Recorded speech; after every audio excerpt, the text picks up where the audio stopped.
A newspaper delivery man noticed smoke coming from this house in Taraba Road, Adamstown at about 4:30 this morning. He sounded the alarm and tried to get the resident, Mrs. Morna Eads, out of the house. By that time, the lounge room of the rear flat was well alight. The gutted flat was rented by Mr. John Laird, who was working at the nearby railway goods yard at the time of the fire. 7 appliances from Cooks Hill, Merriweather and Hamilton attended the fire, which is believed to have been started by an electrical fault. No one was hurt in the blaze.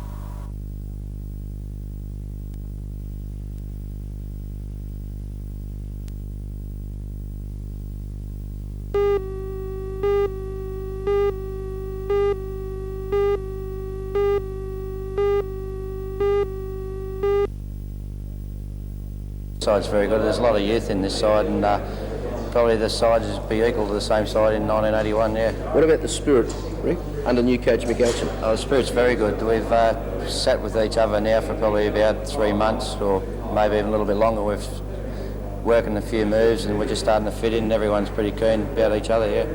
There seems to be a great feeling towards the coach. He's a pretty popular guy, because I guess with that Parramatta game under your belt, there is a respect there.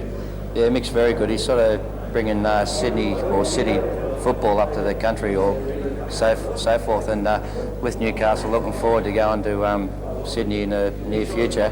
It'll be good for the players that are here, plus a little bit of experience for us.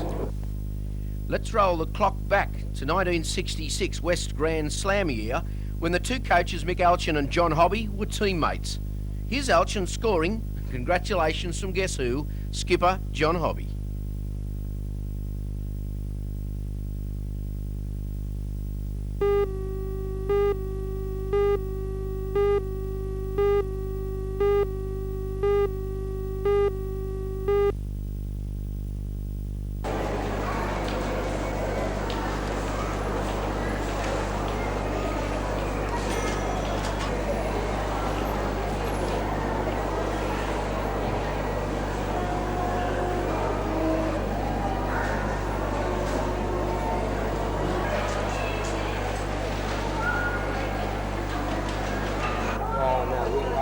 When we left work.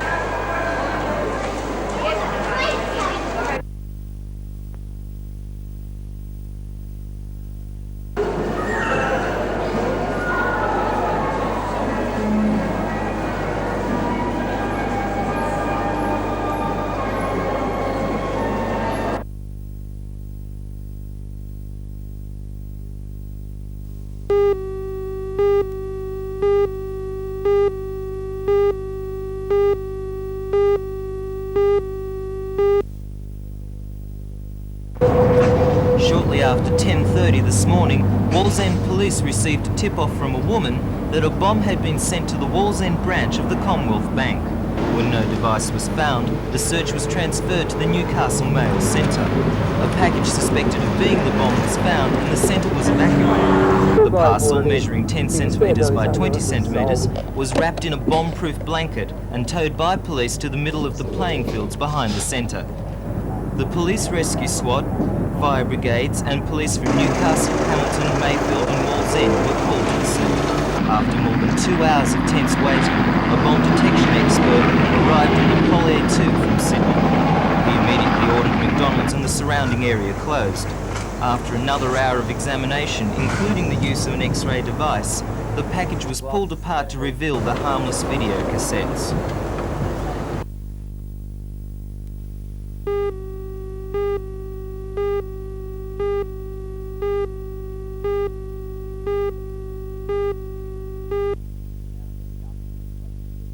We're down at the Newcastle League Club for the Newcastle and Hunter Valley Bodybuilding Championships, and I'm talking to Ken Aspey. Ken's the promotions manager for the event. How are you, Ken? Nice to see you. You've got a lot of contestants here today. Yes, we have. We're very, very pleased. We have 74 entries. Right. How many divisions will they be? They'll be competing in 8 divisions. 8 divisions, okay. Men and women? Men and women. We're very happy we've actually got 2 women's divisions here today. Right. Which is a bit of precedent for Newcastle bodybuilding.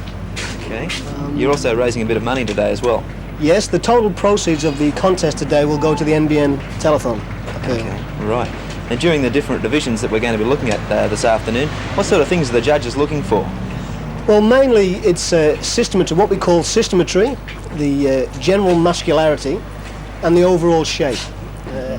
In bygone days in bodybuilding, the main thing was bulk and size. That's not so these days. We do like to see the muscles large and developed, but we try to get more systometry and muscularity into the actual competitors. Contestants that are here today, how many hours would they be training a day? Most competitors would probably do 2 hours a day, probably 4 days a week. So they're training most of the time. Yeah. And they're all from local gyms? All from local gyms, yeah. Okay. All from the Newcastle and Hunter Valley region, yeah. Is there anybody in the area who's competitive on a nationwide basis? Yes, we have a couple of competitors. We have Gary Hall, who's actually the current New South Wales country champion. Also, his brother Stephen is a very good competitor too. In the ladies section, we have the current Miss South Pacific, Erica Geeson. She is extremely good. You also have a couple of special guests here for the afternoon? Yes, we have one very special guest from Sydney, Steve Kandarakis and Mr. Otto Akron. They're a very sought-after strength act, and they've kindly granted to come up and do the routine for us this afternoon. We'll be back with more action later on from Newcastle Lease Club and the Newcastle and Hunter Valley Bodybuilding Championships. For now, it's back to you, Mike.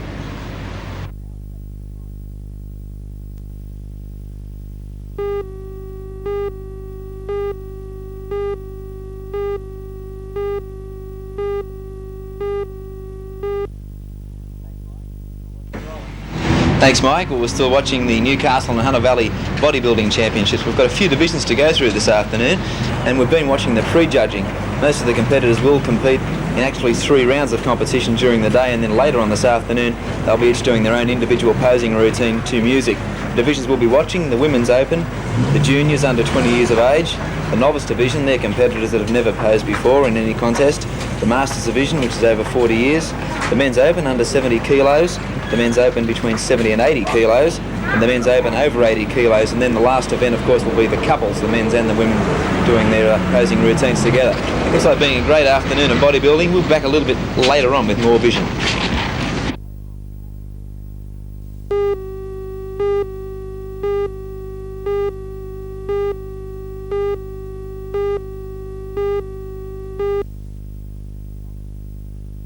According to the followers of carriage driving, it's a sport which combines speed, endurance and skill, allied with graciousness, old-world etiquette and the grandeur of the good old days. For the spectators at Felspar today, the second day of the State Carriage Driving Championships looked like any other exciting contest, a desperate battle to be first.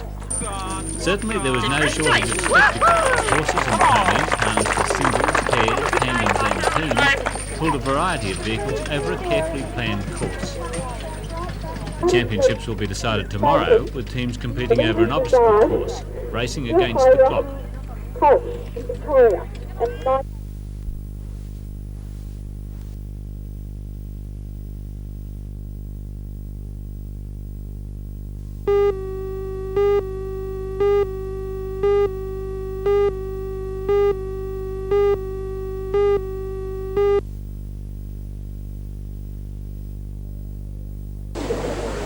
The people of Raymond Terrace had already given generously to the bushfire appeal in the NBN Telethon. However, they gave again, thanks to the hard work of students who collected in cold, rainy conditions. Donations totalled more than $2,300, making Raymond Terrace High the most successful fundraisers in the Lower Hunter. For their efforts, the school was awarded a Brothers sewing machine. The presentation was made by Mr. Vince Sinclair, chairman of the Lower Hunter Fundraising Committee.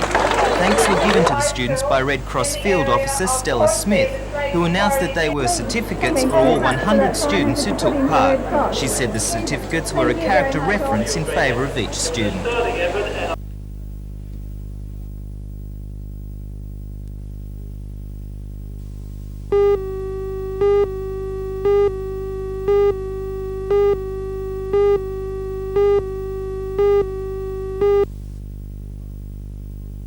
It is available to anybody who buys or builds from this point forward. In other words, it's not available to people with existing lands.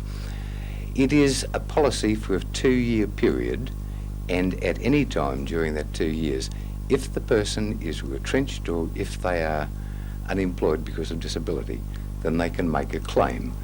The claim covers the instalments on their loan for a period of 2 years from the date of the claim, up to a maximum amount of $800 per month.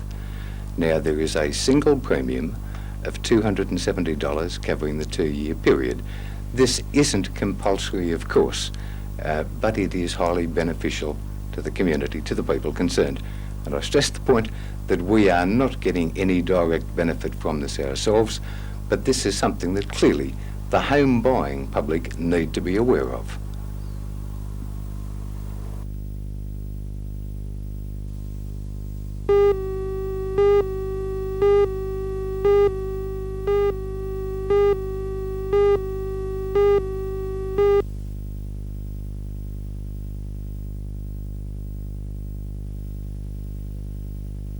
In the Commission we do have two hats. One certainly is to protect consumers, and we're quite active in doing so. But also we want to get a message across to the businessman that the Trade Practices Act gives him rights in certain circumstances, as well as creating obligations for him. For instance, with regard to his purchase of office equipment, he has a right to take action against a supplier if the equipment is not of reasonable quality. Now that's the same sort of right as a consumer has if he buys a faulty car. He can go to the car dealer and seek compensation for those faults. That's a right that the Trade Practices Act provides for both parties. Now, in relation to the businessman, he not only has to know what his rights are, but he also has to know what his obligations are. And I've been preaching that double message here today.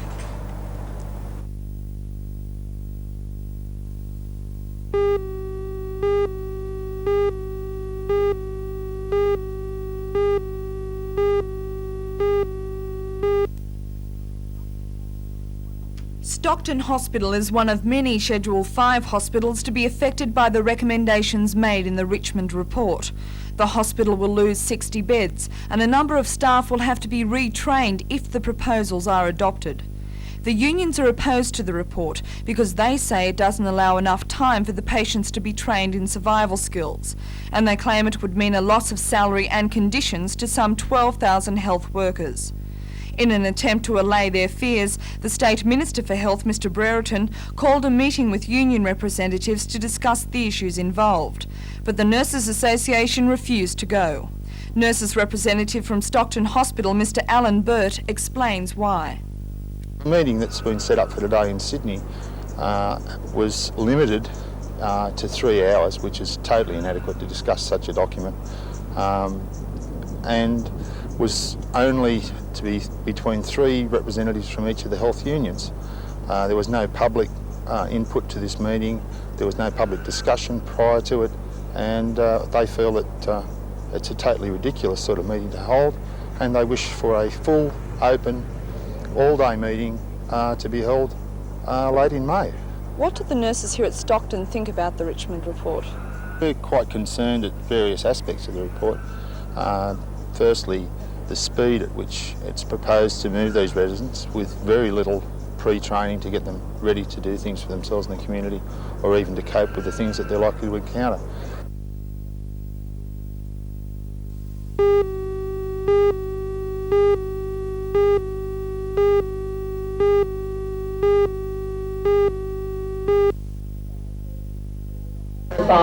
Teachers from all over the region gathered at the Cardiff Workers Club this afternoon to discuss the leasing of Dover Heights High School to the Jewish Moriah College. The Cardiff meeting was one of 17 held throughout the state, which were all linked by landline to the Sydney meeting. Federation organiser Mr Barry Johnson says the Keep Dover public campaign is a test case. It's more of a symbolic happening as far as we're concerned as well. It's the whole state aid issue where a perfectly good public school is being given away, virtually, at a peanut rate, to a private school, while our children are being forced into demountable and temporary accommodation in an amalgamated school in very badly overcrowded conditions. And we see that this could be a problem for other schools in the rest of the state. For example, we have been told already that there are thoughts being given by the Department of Education to the sale of Coffs Harbour Primary School for a Coles New World supermarket.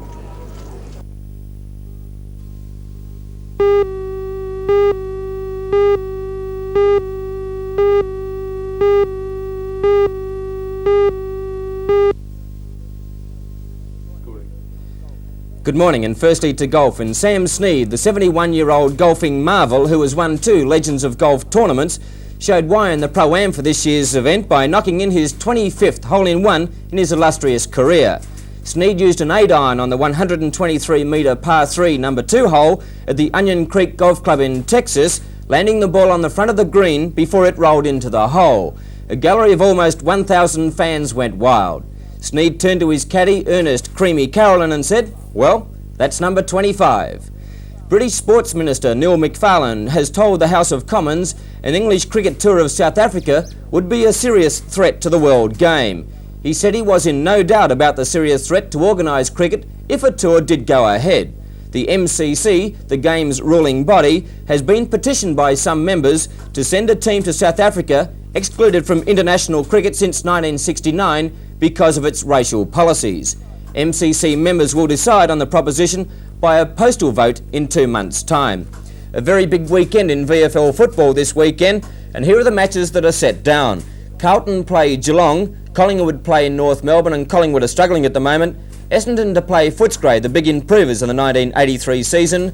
Melbourne play the Swans, St Kilda play Fitzroy, and Hawthorn play Richmond, who are the big disappointments of the 1983 season. We'll have a full roundup of the weekend sporting events in our 6 o'clock news this evening.